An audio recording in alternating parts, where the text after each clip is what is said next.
ইরানের রাজনৈতিক মঞ্চে উঠে এসেছে একটি নতুন নাম, মাসুদ পেজেশকিয়ান।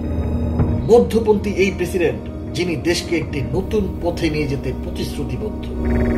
কে এই পেজেশকিয়ান? কিভাবে তিনি লাখো ইরানের আশা আকাঙ্ক্ষার প্রতীক হয়ে উঠেছেন?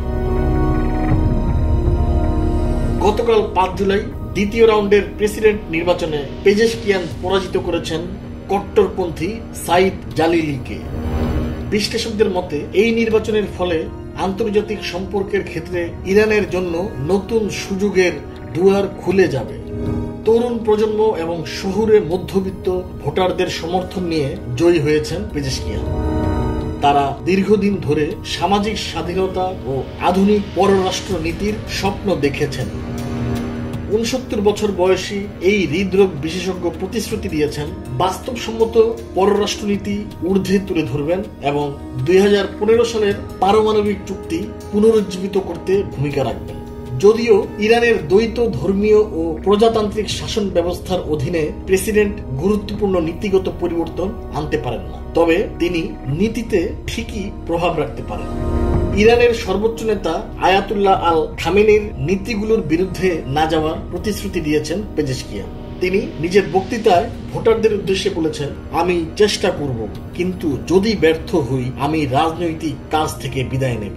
পেজেশকিয়ানকে সমর্থন জানিয়েছে সংস্কারপন্থী শিবির, যারা বহু বছর পর রাজনৈতিকভাবে সক্রিয় হয়েছে। তাদের নেতৃত্বে রয়েছেন সাবেক প্রেসিডেন্ট মোহাম্মদ খাতামি। চলতি বছরের মে মাসে হেলিকপ্টার দুর্ঘটনায় নিহত প্রেসিডেন্ট ইব্রাহিম রাইসির কঠোর নীতির বিপরীতে পেজেশকিয়ানের দৃষ্টিভঙ্গি ভিন্ন। রাইসি নারীদের পোশাক নিয়ন্ত্রণে কঠোর ছিলেন, যেখানে পেজেশকিয়ান সামাজিক মুক্তির সম্ভাবনা দেখিয়েছেন। ২০২২ সালে মাহসা আমিনির মৃত্যুর বিষয়ে ব্যাখ্যা দাবি করেছিলেন পেজেশকিয়ান। নারীদের পোশাক বিধি লঙ্ঘনের অভিযোগে গ্রেপ্তারের পর পুলিশের হেফাজতে আমিনির মৃত্যু হয়েছিল। সেই ঘটনা দেশ জুড়ে বিক্ষোভের জন্ম দেয়। পেজেশকিয়ান পতনশীল অর্থনীতিকে পুনরুজ্জীবিত করার প্রতিশ্রুতি দিয়েছেন। অপব্যবস্থাপনা, রাষ্ট্রীয় দুর্নীতি এবং মার্কিন নিষেধাজ্ঞা ইরানের অর্থনীতিকে জর্জরিত করেছে। ১৯৯৪ সালে এক সড়ক দুর্ঘটনায় স্ত্রী ও সন্তানকে হারানোর পর পেজেশকিয়ান আর বিয়ে করেননি। এরপর একাই তিনি লালন পালন করেছেন তার বাকি জীবিত সন্তানদের। পেজেশকিয়ান কি পারবেন তার প্রতিশ্রুতি রাখতে? তার নেতৃত্বে ভবিষ্যতের পথে ইরান কিভাবে এগিয়ে যাবে সেটা দেখতে অপেক্ষায় সারা বিশ্ব।